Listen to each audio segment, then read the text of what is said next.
Hey, everybody, and welcome back into the Direct Selling Accelerator podcast. My name is Sam, and today I am very blessed and privileged to be introducing you to a beautiful lady who I love chatting to about her journey in the direct selling industry. Today, I'm going to be introducing you to the gorgeous Noeleen Shine, who is a senior district leader with Lorraine Lea. She's been with Lorraine Lea for 11 years now, and she shares that journey with us. She's really open, honest, and candid about that experience, but she also shares some of the challenges that she's experienced along the way that I think so many of us can relate to, including her journey into technology, how she's found that over the years, and on top of that, Noeleen has done something amazing.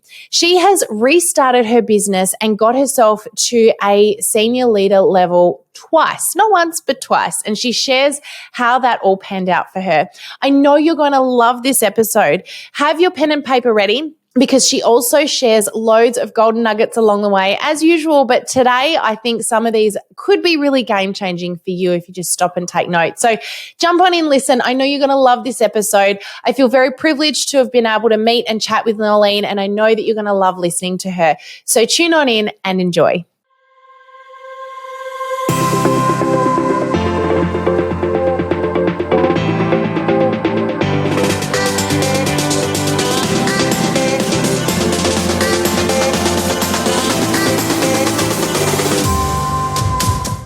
Hey, everybody, and welcome back into the Direct Selling Accelerator podcast. My name is Sam, and I am so blessed and privileged to be joined today by the amazing Noeleen Shine. Welcome on in, Noeleen.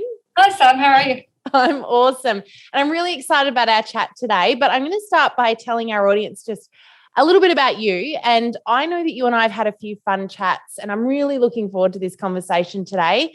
Noeleen is a senior district leader for Lorraine Lea. Noeleen, do you want to tell everybody a little bit about who you are, what that means for you? And we're going to jump on in after that, because I'm really excited to dive in deep here today. Sure. So you got it right. I am a senior district leader. And what that means is I run a group of our teams here in Sydney. We've got 3 beautiful teams here in New South Wales. And we have girls in Perth and all over the country. So along with my 2 fellow leaders, Natalie and Annette, we run the teams here for Lorraine Lea. So that's basically it in a nutshell. And running the teams it's not hard. It's kind of working together with a group of ladies who want to sell our beautiful products, basically. Mm-hmm. So that's it, really, in a nutshell. Love it. Awesome. And now you've got 3 beautiful kids, is that right? I do have 3 kids, yeah. And your wonderful husband, who I really need to call it out because he's in the background there right now, which I think is just like, hey, I love it. Welcome to lockdown. Yes. COVID work. I love it. So good. So tell us a little bit about who you are behind the scenes. Okay, so I am a mum of 3 beautiful children. They all live in Queensland right now. They live in Brisbane. So a little bit about how I ended up in Sydney. My husband got a job offer that he couldn't refuse. It happens to be working from home right now, which is it's fine. But we moved here almost 5 years ago. It's almost 5 years ago. I can't believe that it's flown in so quickly. So my youngest daughter came with us initially, and she was 16, didn't have a choice. She had to come. And she moved back to Queensland in February. So her and her brother live in our family home. We still have it there. And there's 6 20-plus-year-olds living in our house right now. Right now, where you are? No, in our house in Queensland. Oh, right. No, so that's why you're where you are. I love it. So my husband got a job down here, and I obviously was able to take my Lorraine Lea business with me. So that worked out really well. Fantastic. And you're originally from Dublin? Dublin in Ireland, yes. So if I talk fast, you'll just have to tell me to. I love it. I've got to say, because I know that you were a bit nervous on coming in here today and chatting, and I just want to say I was really excited because I love your accent. I think I could listen to it all day. So I was really excited to just, have an excuse to listen to you for half an hour to an hour chatter away. This is great. Well, anything I do, I say it'll be faster because I talk quickly. So. Do you know, I know this is totally off topic, but I've just got to ask, you guys have got I noticed there are some really strangely spelt names that you guys have got over there that I wouldn't even know where to start with pronouncing them. And I don't even know where I'm going with this question, but I just have to ask, like, what's with the crazy spelled names that no one can pronounce? I guess it's going back to our heritage, which is speaking Gaelic, I suppose. So if you break it down this way, so Siobhan is one name that you probably would have a problem with because it's Siobhain. Yeah, and that's one of the easier ones. Yeah, so you'd say Chiabon or something like that. But BH in Gaelic is a V. Is B? BH is a V. It sounds like a V, yeah. Right, okay. Dervla is another one. So that's a huge long spelling that Australians often get wrong. So Dervla is another one with a BH in it. So just kind of think of it that way. Okay, because of course a B and a H together would make V. And Niamh, Niamh.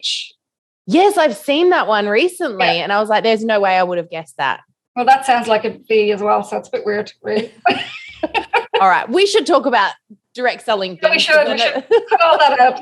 That's great. We've cleared that up. We've cleared up that is strange. It's not just me that's going crazy here. Okay, so tell us a little bit about how long you've had your Lorraine Lea business for. Can you tell us a bit about how that all came about and where that started for you? Yeah. So look, 11 years ago, a friend of mine was asking me to join her team in Queensland in Lorraine Lea. And I didn't really want to do it. There was several reasons. And one of them was I didn't speak Australian. And that was my big thing because I felt... Hang on, pause. What do you mean by speaking Australian? Because everybody had a problem. When I came here 17 years ago, I did speak a lot quicker.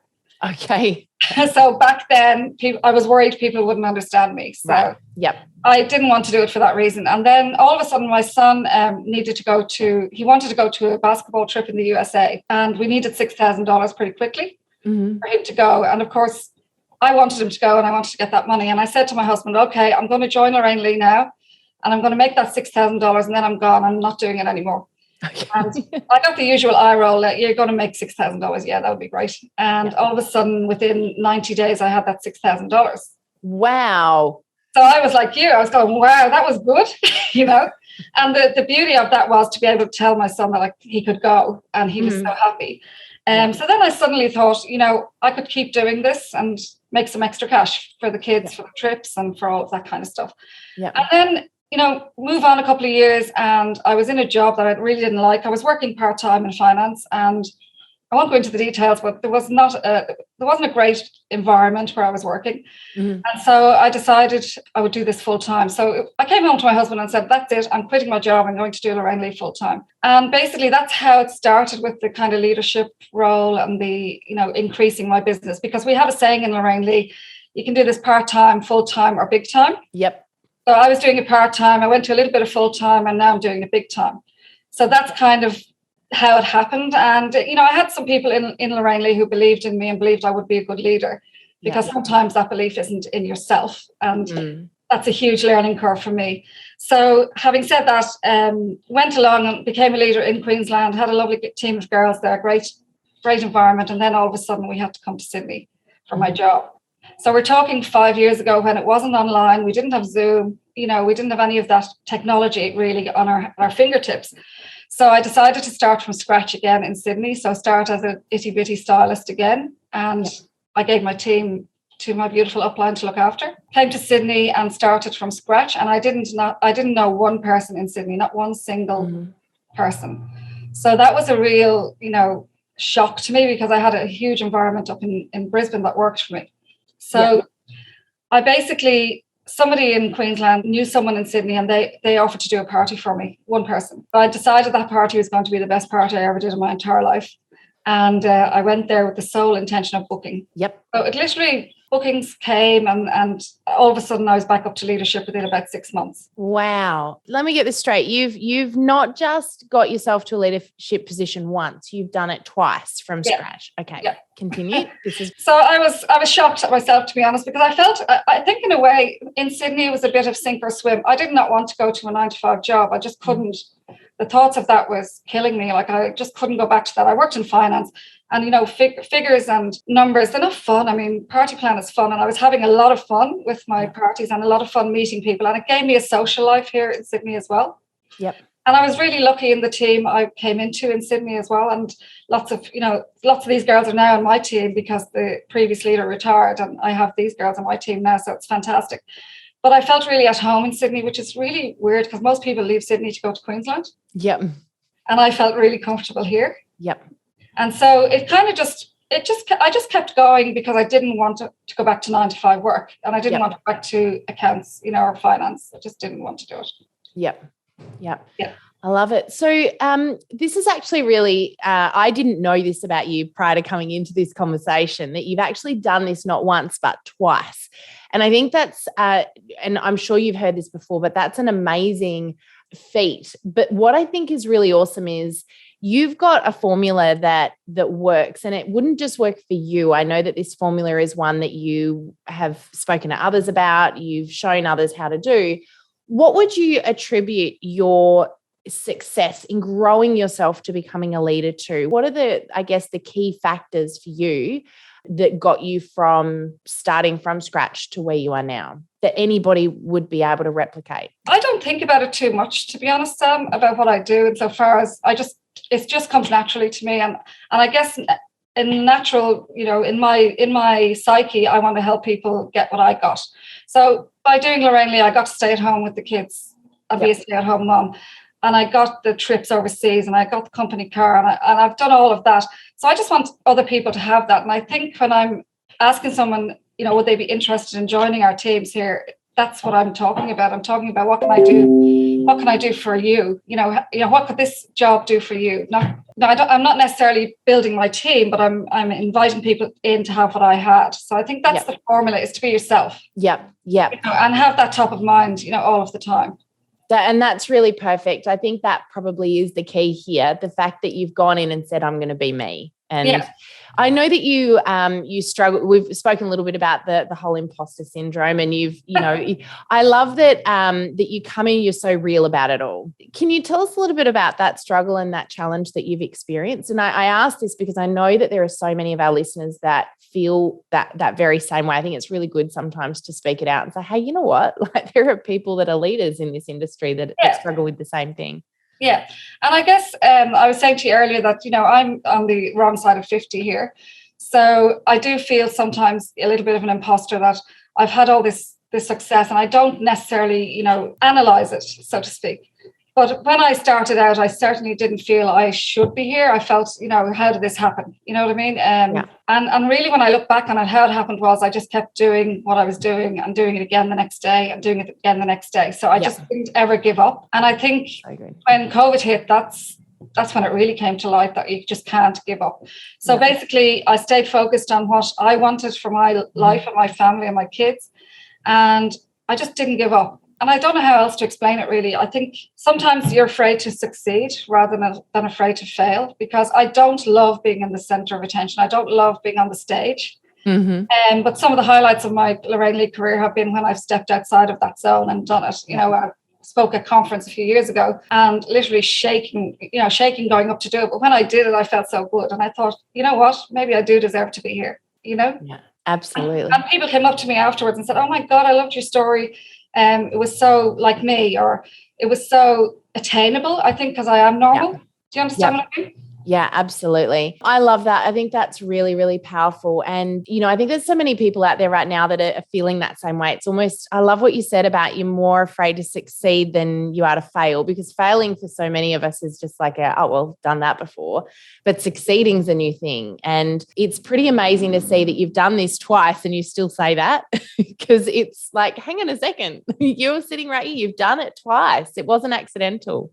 Yeah, and I guess I have huge support with Lorraine Lea. I mean, Lorraine Lea are a fantastic company to work for, and they're all the time building us up. They build us up to do what they feel we could do, but we don't realize it yet, I suppose. Is that the word? Is that the right way of explaining it? I mean, even when Anne said to me, oh, would you do a podcast with Sam, because she knew I was doing your course? And I went, me? Surely they could ask blah, blah, or, and she said, no, I'm asking you to do it. Back yourself. And I think that's a lot of what people don't do. They don't back themselves. They're scared of taking that risk. Yeah. So what piece of advice would you offer to someone who is in that position right now? They're feeling a little bit afraid to back themselves, maybe a bit afraid to take that risk, maybe even afraid to get up on stage and share their story with others. Yeah. What advice would you offer them? I'd probably say to them, stop listening to other people, first of all, because there are a lot of people in this world who will, they're also scared of your success. So they'll try and bring you down. They'll try and, oh, you couldn't do that. Nobody will understand you. Or, I've had that said to me. I've been introduced to, in the past, and they've said, oh, this is Noeleen, but you probably won't understand a word she says. Oh. And of course I'm going, oh my God, now I'm definitely feeling the love. Yeah. But I guess what you have to do is stop listening to those people, put your hand up and say, I'm not listening to you. And then stop listening to yourself, because that inner voice can trigger something in your mind that makes you feel you can't do something. So you can do anything you put your mind to. And you know what?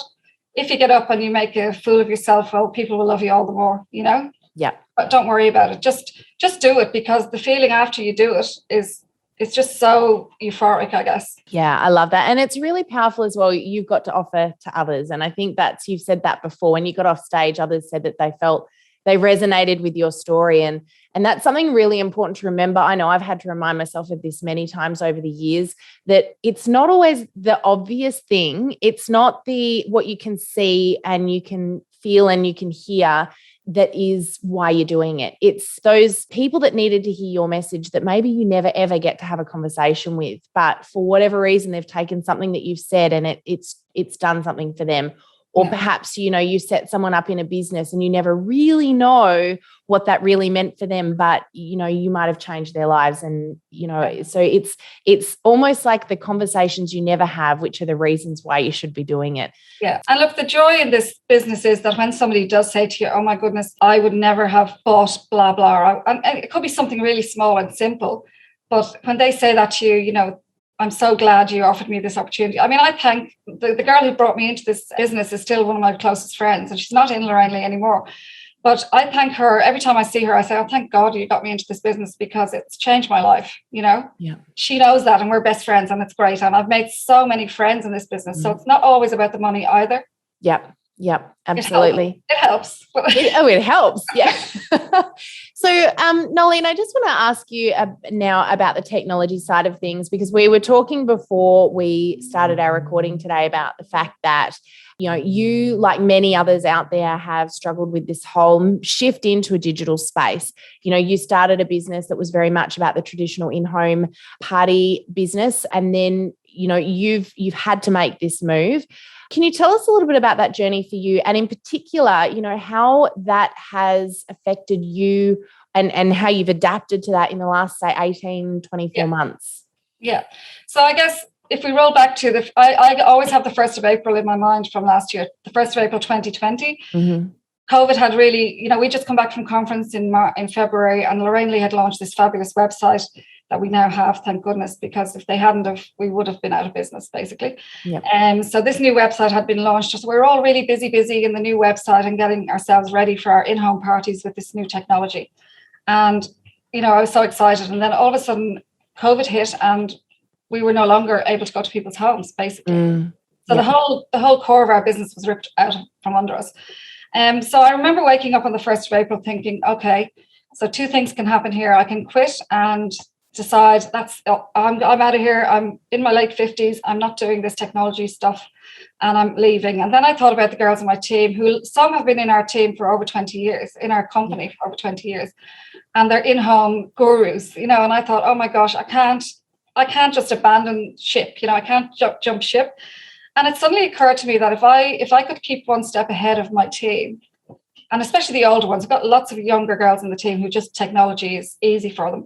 And I thought, if I can keep one step ahead of them, if they ask me a question, I Googled it. Mr. Google was my best friend. Yep. if I could keep one step ahead, well, then maybe we had some hope. And we were really lucky that Lorraine Lea had been encouraging us with our in-home parties to add on a Facebook group to the parties. So we had something for outside orders and something to display our products where people couldn't come to the party. So we kind of had the bones of a Facebook party, but we didn't know it, if you know what I mean. Yeah.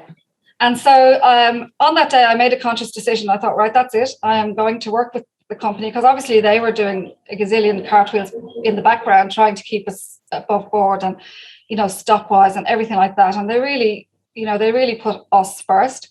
And I remember thinking to myself, right, I'm not giving up. I'm just going to do it. So me, who I don't do Facebook very well, I would say back then I hardly did it at all. And I had girls on my team who never had a Facebook page. Mm-hmm. And so all of a sudden we were thrown into this environment, but all of a sudden then it started to get traction and it started to work. And so everybody was doing online. So we just kept learning. And I chose to surround myself with other leaders in our business, in our company, who were doing it. We were all together in this, and we late night calls and tried to figure out what was the best way to feed this to our teams. And I guess the teams didn't even know this was going on. So we were just churning out ideas. It was like a big churn out of ideas. And I'm so blessed that Annette was my leader in my business at that time. And she's super duper on technology. So the two of us brought our strengths and our, other things to each other. And we just really built up the teams. And she's fantastic, built up a content library for them. We did all of that kind of stuff.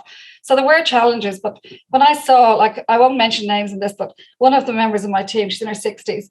And she had never done a Facebook event before. Within the first month, she did a $5,000 event, on Facebook. And wow. I was bowing down to her. I'm saying, oh my gosh, that is such an achievement, And so she started to gain confidence. So as we all started to gain confidence, we all built each other up and we all helped each other and sent each other on our little way.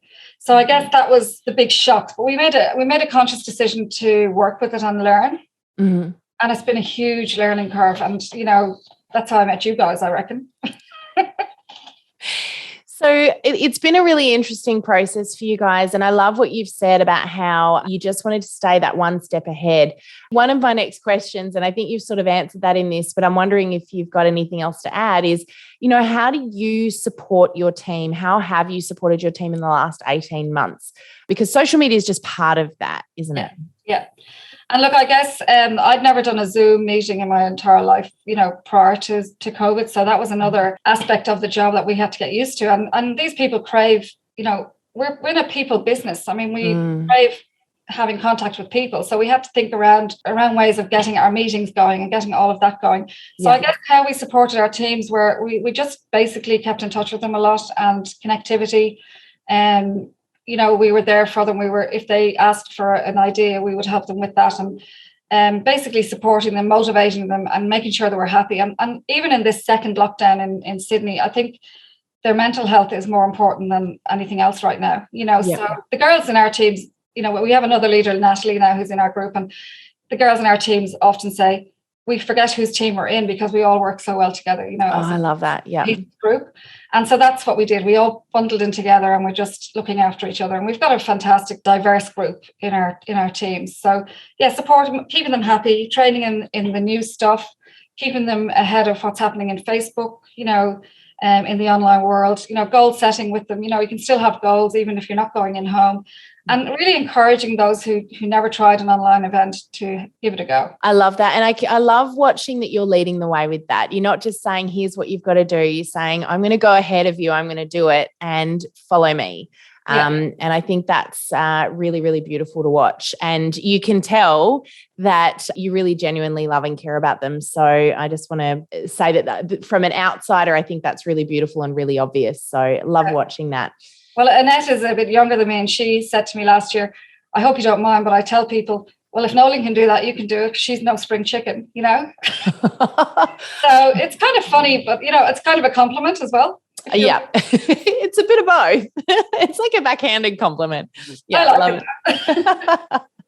So tell me a little bit about, because I know that you said, look, Facebook, you weren't really doing it before and you don't feel like you're doing a great job of it now. Can you tell me a little bit about what you feel you struggle with, but also what you do really well on Facebook now? I'd like to do the whole, positive, negative, but also let's celebrate successes here for a moment, because I know you've been working really hard on it. Okay, so let's go back a little bit.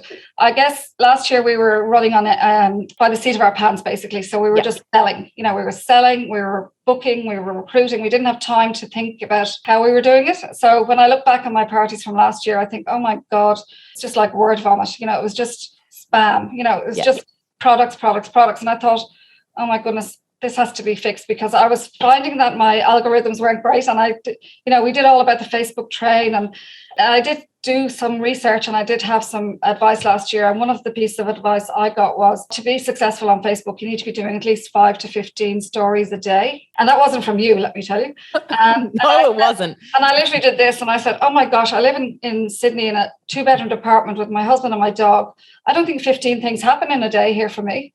Not that everyone's going to want to watch. Well, 100%.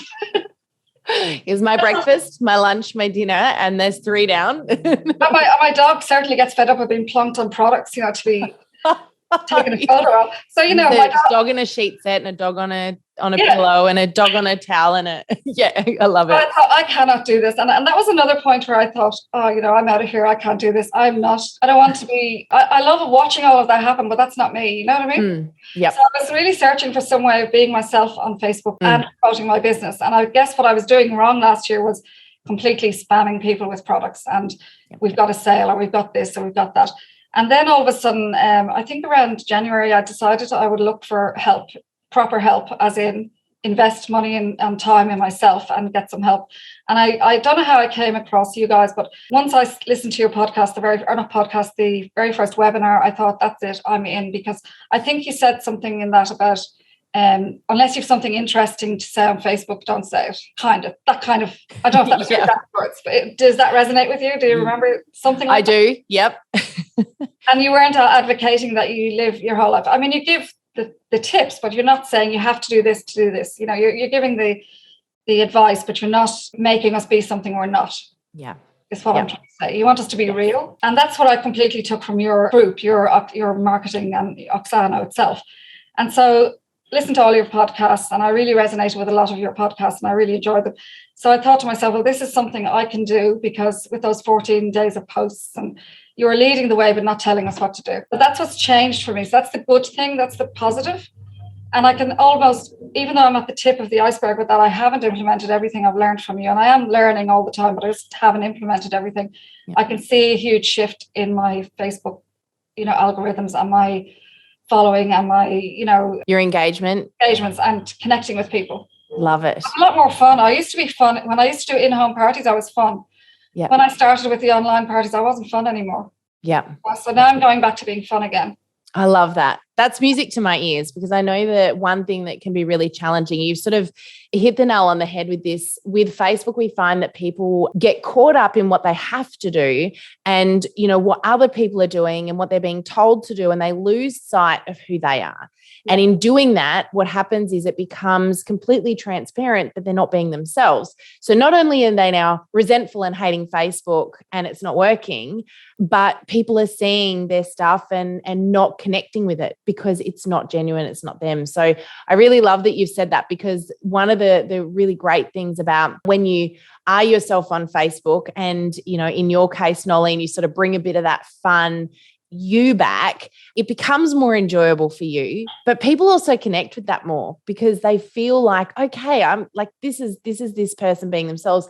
I'd like to hear more from this person. I'd like to connect more with that person. So that's really great. I'm really glad to hear that. And I think that's really good for others to hear as well. If you feel like Facebook's a bit of a burden, it actually doesn't have to be that hard. So sometimes we overcomplicate it. I think that's probably one of the greatest challenges I see out there is people overcomplicating their social media. Yeah. And look, as I said, I have a long way to go yet, but I just feel I have that excitement again about Facebook, whereas I'd lost it. As I said, it was just, I looked back at my parties and I thought, oh my Lord, they were terrible. But I mean, they were okay at the time because everybody was, as I said, just trying everything. Yeah. But now we can break it down a little bit better. That's right. I think there was a lot of patience last year as well for people going online, a lot of understanding that, people are not used to this, but we're going to be patient with it anyway. And, I think we're our own greatest critics. Would you agree with that? I think we I can hear you picking on your own performance, but I guarantee no one watching those parties was thinking that. Yeah, well, I don't know. Noeleen. Just Noeleen's being just me. Yeah. You mentioned the 14-day challenge. I just want to touch on that for a little second because I knew that you'd participated in that. And for those listening, a lot of you guys would know what the 14-day challenge is. We've spoken about it before, but I just want to come back to that for a moment because I want to hear about your experience there. I know that you've done bits of it, and it's one of the things that we have inside of our course. When people join us, they get gifted our 14-day challenge, and we're really excited. We may or may not be doing some more work with you guys as a company in this, but I won't let the cat out of the bag there.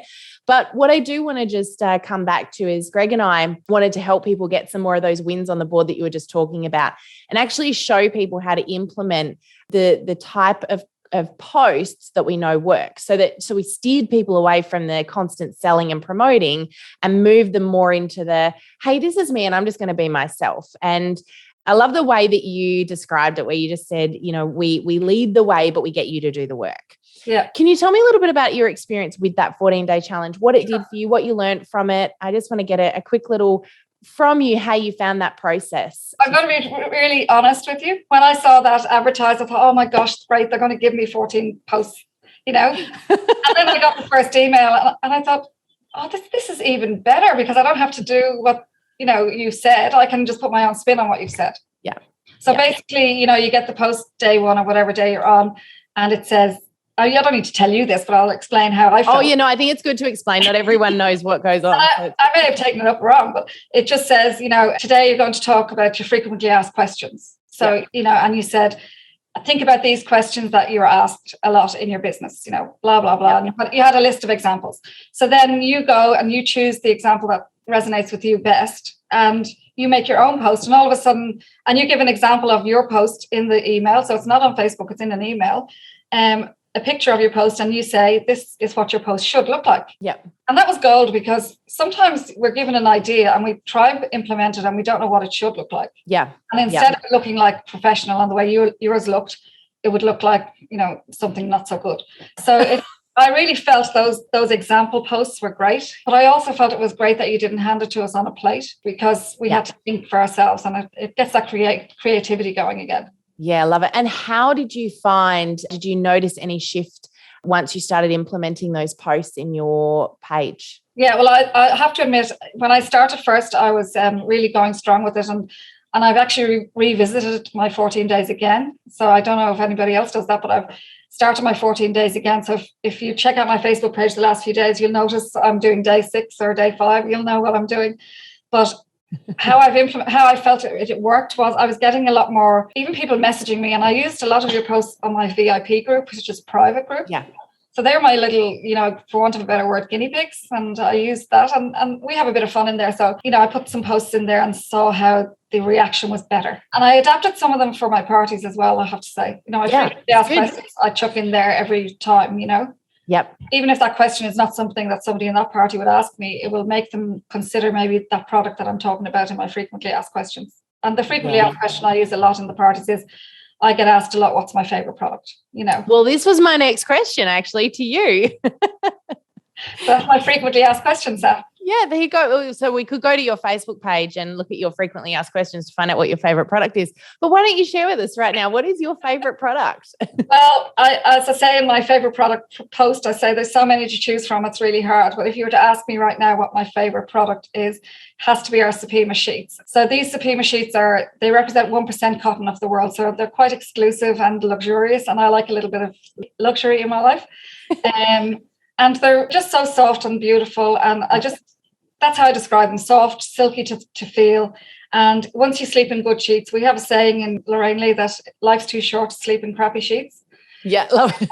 So, and I actually put my Supima sheets on the bed yesterday, and my husband said to me this morning, oh my gosh, I love those sheets, because I have the linen sheets and I have other sheets that we do, but the Supima, they're just luxury on the bed, and I just love them so much. So yes, Supima is definitely my favorite product right now. And especially if you're in your 50s and you're a bit hot in bed, and I mean temperature hot, Sam, it cools you down. It's everyone's minds right now. But it's 100% cotton. So you're going to be, your temperature is going to be nice and even. So love it. So I love this. We were talking about this the other day and you were telling me about these beautiful sheets, which I'm now super excited to try because my husband, my beautiful, wonderful husband, Greg, she knows what I'm about to say, loves flannelette sheets. And you told me, Noeleen, that you actually can't stand touching flannelette sheets. Look, we have beautiful flannelette sheets and they are a cult following. I mean, we have so many people love flannies, but it's like, that nails on a blackboard. Yeah. I just can't. It does something to my teeth if I hold flannelette sheets. It's like Greg's actually afraid of velvet for the same reason. He can't touch velvet. So I'm tempted to buy myself a velvet jacket or something just so, for those days that he puts the flannelette on the bed, I can put on my velvet jacket and say, right, you do that, I do this. And but look, where you live, I guess flannelette is good because it gets really cold. No, it's not. I don't think there's ever an excuse. No. All right. So we've gone off track here, but we knew we would. We knew we would. We knew this would happen. It's just natural. I want to come back to for you with your business. Can you tell us a little bit about, because look, people listening, I think there's a bit of a presumption from a lot of people out there that, leaders just get there. They just get there. They don't have challenges. They just, they wing it or they're lucky. Now, Noeleen's done it twice. We've heard this already, but I also know that for no leader has it ever just come easy and handed on a platter. So can you tell me what has not worked for you and what's working for you now? Where's your priority in your business right now for growth? But I'd like to first ask the first part of the question. What's not worked for you? What's been some of the things that you've done or tried that have just, failed miserably and you've gone, let's move on and try something else? So do you mean as a leader or as a stylist or both? I don't mind. Either way, I think it's good for people to hear that we all have these little peaks and troughs and highs and lows, and I'd like to hear about one of yours. Well, look, I guess the lows would be when you yourself it's finding balance. I think as a leader, you have to find balance between your personal business and your leadership role, I suppose. Yep. So for me in the past, I've focused too much maybe on the team and my personal business has gone down, or I've done the reverse. I've focused too much on my personal business and the team has kind of gone to pot. So it's finding, I think what's gone wrong in the past is not having that balance in my life and in the business. And what works is then if you do set yourself tasks that are evenly spaced out, I guess, between the two. Mm-hmm. So, having a plan, having some sort of a plan set out so you can run your business on an even keel, I suppose. And look, we all have times where parties don't go to plan or they don't, result in 2 bookings or in a recruit or whatever. And when you don't get the 2 bookings, I guess the real go-getters in our business will always replace that party elsewhere. So they may not get a booking at an event, but they go and find a booking somewhere else to replenish and then get a second booking to grow. So I think what's gone wrong in the past is I've let that slide and then all of a sudden you're scrabbling back up to the top. Yeah. With the leadership, I guess we're very lucky with Lorraine Lea and our leadership programs and what we've got going for us. There's a huge number of us who support each other. So I don't really feel I could comment too much on the bad side of that because there really isn't at the moment. I don't really, I try and put the bad things out of my head.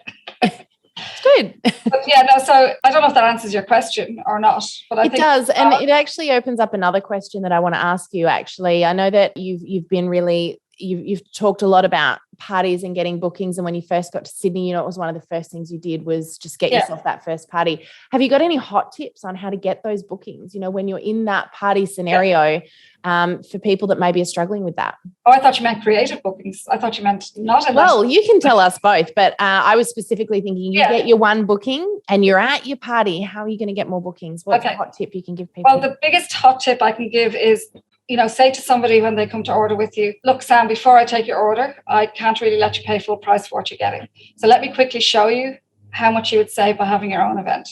Yep. Whatever you want to call it.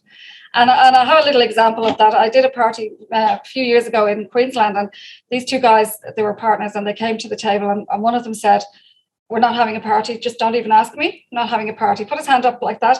And his partner said, oh, we might. And I said, no, don't worry about it. I said, just what's on your wish list? And they had a wish list as long as their arm. And I basically went through the wish list. And I said, oh, that's great. Okay, Chris, I can take $680 right now. And I worked out how much they would save, I said, I can take $600 right now from you, or $680, I think it was, or we can have a party and you can get that entire wish list for $240. And he jumped up, he said, we're having a party, who's coming? Oh. So it's basically people don't know what they can save unless you tell them.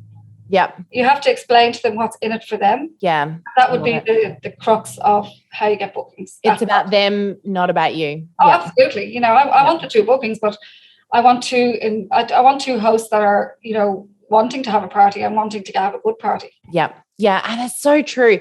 If, you know, as soon as people smell that sell, if they can see the desperation that you want it, and I know because I've done this many times before coming from such a strong sales background, it's those moments where the desperation is there that you've lost it before you even started. But I love what you've said, just making it about them and what their needs are and meeting that.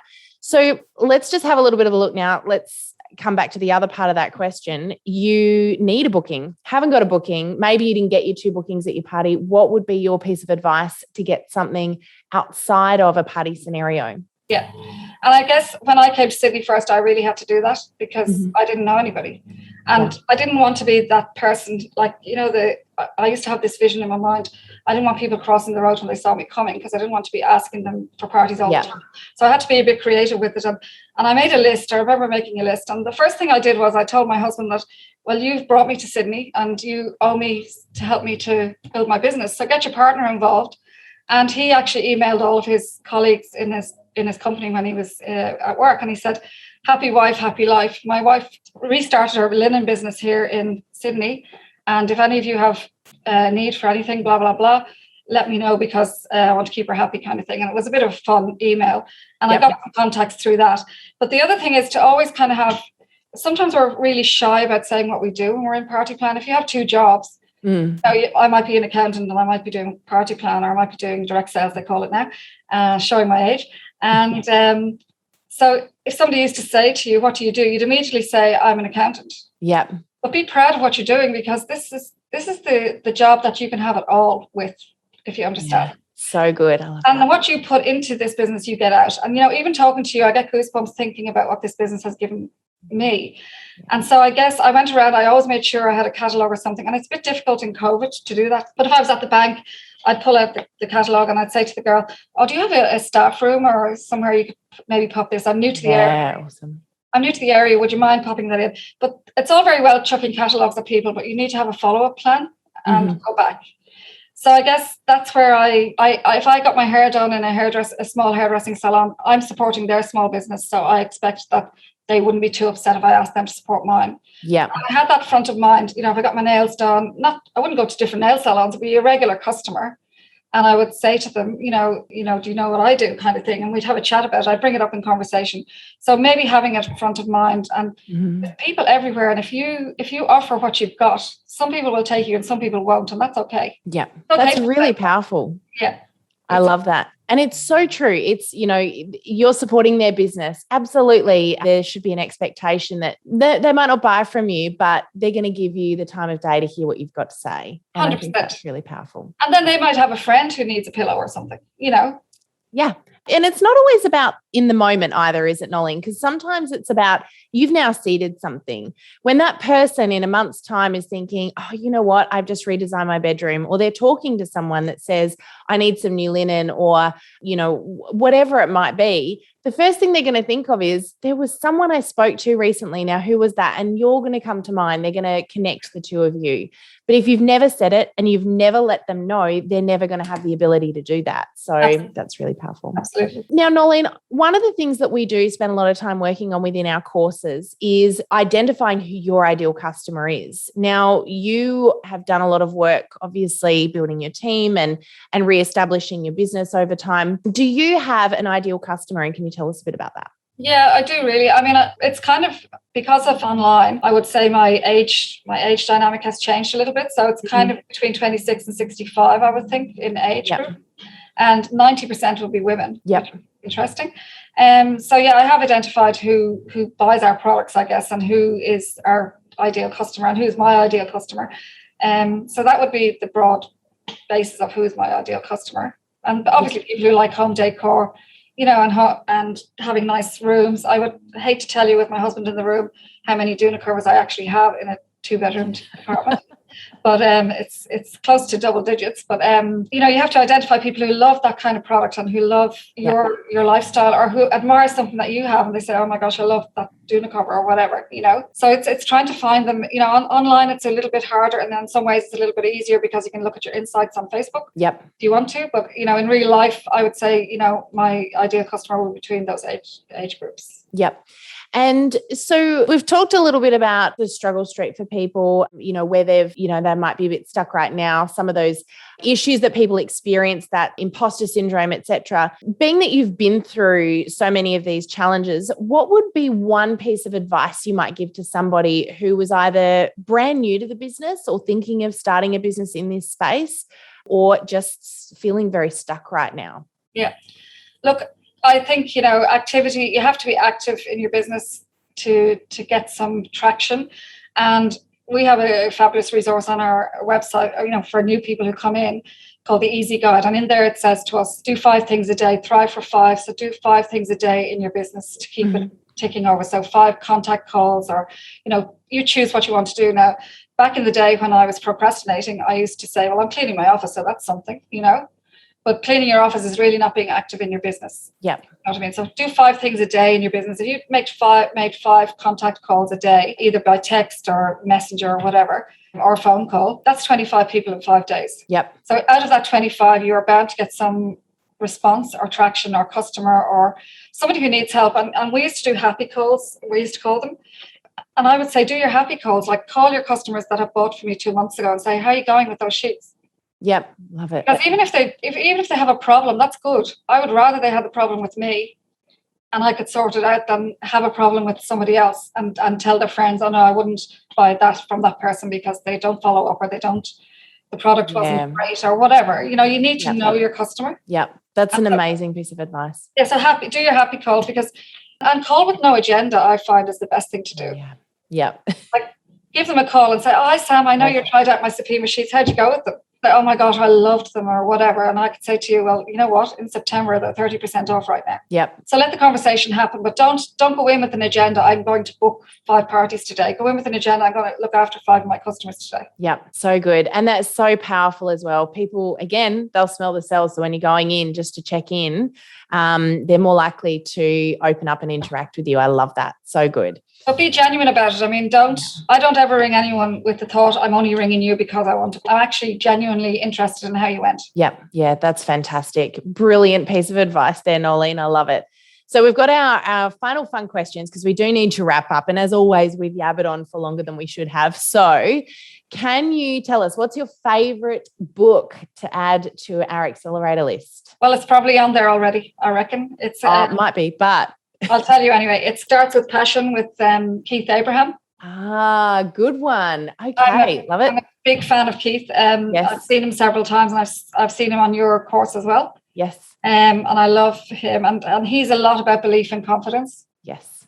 Yep. And I love his story, his own personal story. He could be my son right now. You know what I mean? The story he had back then. Yeah. And I did buy his other book, Focus, for the kids back in the day. And he's a brilliant, you know, I love him, and that's my favorite book in that genre. Is It Starts with Passion. Yeah, I love them. They're both amazing books and 2 of my favorites as well. So if I have time, I did highlight and write down when I revisited his book last week, because when you asked me that question, I thought I better check my do my homework. I do my homework. So I had a highlighted passage in the book, and it was in the introduction, and it said, rarely is it a person's level of ability that stops them from achieving their goals, dreams, desires, and ambitions. Most often, they are held back by their lack of confidence and belief in what is possible for them, what they're capable of achieving, and whether they are worthy of that level of success. And this becomes the prison people build for themselves. Yeah. Oh, so good. And I'll show you, the book is somewhere here, but it's all dog-eared and highlighted. So I really did enjoy that book. No, that's fantastic. Thank you. I love that. So next question is, if you could have a superpower, what would it be? Nothing to do with business. No, doesn't have to be. No, I know it hasn't. Because right at this moment, if I had a superpower, I'd zap myself to Brisbane to see my kids. Oh, I love it. Right. So what do we call that? Like time travel? It's not even time travel. I was trying to think Doctor Who kind of thing. You know? Yeah. The phone booth. Actually, a funny story about that. I didn't know that there were phone booths anymore. In fact, you kind of walk past them now without thinking about it. You don't even look at them. Anyway, we went to the corner store near home the other day with the kids and we walked past the phone booth and my kid said to me, "Oh my gosh, Mum, what is that? What is it for? What does it do?" And I said, "Oh, well, have you seen Doctor Who?" And the kids went, "No." I said, "Well, it used to be that if you got in one of those, that it would take you to anywhere." And the kids were like, "Really?" So that was the entertainment for the next half an hour. They were trying to dial the correct number to get it to, that's bad mummying, isn't it? Let's give them a bit of fun. It was entertainment for me. I think it was well worth it. So what's your favorite quote? The really short one. It's called, the quote is, "Comparison is the thief of joy." Oh, good. So good. I love that. I'm going to one. write that one down too. I think that's brilliant. And you know what that means, obviously. Oh, yes. Yeah. We talk about that a lot in Facebook world, for sure. And look, it's really true because your journey is different to somebody else's. And I can't compare myself to somebody else. You know, you have to just have your own way and what you want. And somebody, you know, I especially say to new people in our teams, don't think you have to be selling $40,000 in a month, you know, because we can't do that. But if you're happy to sell 20,000 or 10,000 or 5,000, that's your figure. You don't have to match what someone else is doing. Absolutely. You know? And I'm going to extend that to Facebook because the one thing that we spend a huge amount of time telling people is when you're comparing yourself to other people, you'll fail every time. You'll never be successful at Facebook where you're trying to be or copy somebody else. And when you compare yourself to someone else, like you just said, it's not your story, it's their story. So I love that. Really great. And I think very, very relevant. So thank you for sharing that one. Final question. If you could go back in time and say one thing to your past self, what would that be? Well, it's going to be more than a few lines. Sorry. I thought it might be. Yeah, because I think about these things. I guess if I had to go back in time, I'd say believe in yourself. That would be my little thing. And don't be afraid to succeed, you know, to take risks, and especially stop listening to your inner voice, you know, so that would be my advice. Yeah, and I call it your inner bully. Yeah, and I guess actions speak louder than words, for your family and your kids. So when your kids tell you that they're proud of you, that's worth more than any amount of money. Yeah. And they are watching what you do, so just be mindful of that. Yeah. Because I find now my kids are reading these kind of books that I read. Yeah. Never thought they would do. You know what I mean? So your journey has a real impact on your kids. Yeah, absolutely. This has been really amazing, Noeleen. I've loved chatting with you and hearing a bit more about your story. And I know our listeners will have really enjoyed this as well. So thank you so much for your time. And I think there's so many gold nuggets speckled throughout there. I particularly love the action steps, the doing 5 things a day or the happy calls, and that hot tip with getting party bookings, I think is brilliant as well. So thank you so much for taking the time out to share with us today and having the confidence and self-belief to come in here and be on this podcast. We really appreciate you. You're more than welcome, Sam. And I've really enjoyed your course. You know, I'm thoroughly enjoying it. And I really would say to people to invest in themselves. You know, they're not investing in anything else except themselves. Do you know what I mean? Absolutely. Love it. Great plug there. I'll pay you later. No, that wasn't planned. You didn't ask me. It wasn't planned. It wasn't planned. I should be plugging my own business, shouldn't I? You should. All right. Go ahead. No, they can find me on Facebook. They can. We're going to pop your Facebook down in the show notes. If anyone wants to get some of those amazing Supima sheets, did I say that right? Yeah, you did. Or flannelette even. They can even come flannelette. I will sell flannelette. I'm just not going to hand them to you. Yeah. She'll mail them wearing gloves. Yeah. So good. Thank you so much, Noeleen. This has been loads of fun and I really appreciate you. And I really look forward to seeing where you go next and the next stage of your journey. So thank you so much for taking the time out. We'll connect all of our listeners with you. They can reach out, say hi, get some more tips from you, I'm sure, and watch your journey. So thank you again. It's been such a blessing to have you join us. Oh, thanks for having me. Pleasure. See ya. God bless everybody. We'll see you again next week. Thanks for joining us. Bye for now. Bye.